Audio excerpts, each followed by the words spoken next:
This gospel was buried for over 1,600 years. It has no crucifixion, no miracles, no virgin birth, just pure, raw, mystical sayings straight from the mouth of Jesus. At least that's what the early Gnostics believed. But the church called it dangerous, blasphemous, even heretical. Why? Because this gospel doesn't teach you to worship Jesus. It teaches you to become like him. It's called the Gospel of Thomas, and today I'm going to show you 5 of its most radical teachings that the church never wanted you to see. First, let's clear something up. The Gospel of Thomas isn't some New Age remix. It was discovered in 1945 in Egypt, a leather-bound codex buried in a clay jar hidden from religious authorities.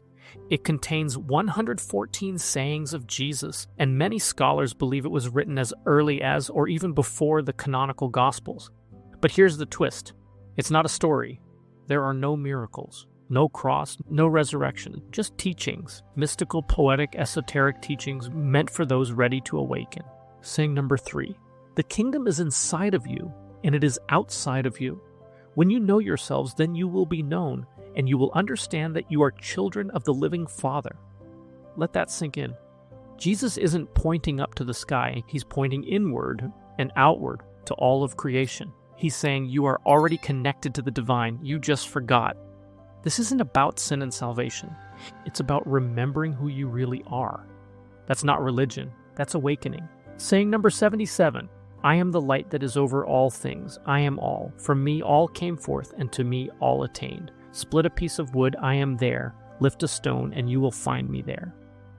This isn't the Jesus of dogma. This is the Jesus of cosmic consciousness. He's not saying, I'm a man up in heaven.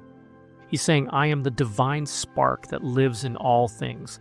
That's not just theology. That's quantum spirituality. And it's light years beyond Sunday school. Saying number 70.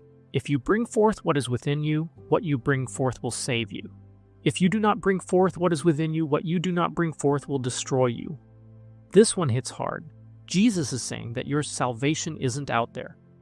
It's already inside of you. You either express it, awaken it, or it festers in the dark and eats you alive. It's a blueprint for inner transformation, a spiritual warning, and a call to step into who you really are. Saying number 2, the one who seeks should not stop seeking until he finds. And when he finds, he will be troubled. And when he is troubled, he will marvel, and he will reign over all. This might be the most brutally honest thing Jesus ever said. He's saying, spiritual awakening isn't pretty. First, you seek, then you find, and it shakes you. Everything you thought was true begins to fall apart. But if you keep going, if you don't give up, you awaken, you marvel, you rise. This is the spiritual path in one sentence. Raw, real, and beautiful. Saying number 13, Jesus said to Thomas, because you have drunk from the bubbling stream which I have measured out, you are no longer my disciple, but my equal. Read that again.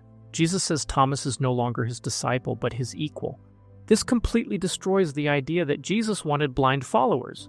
He didn't want worship. He wanted awakening. He wasn't building a religion. He was building masters.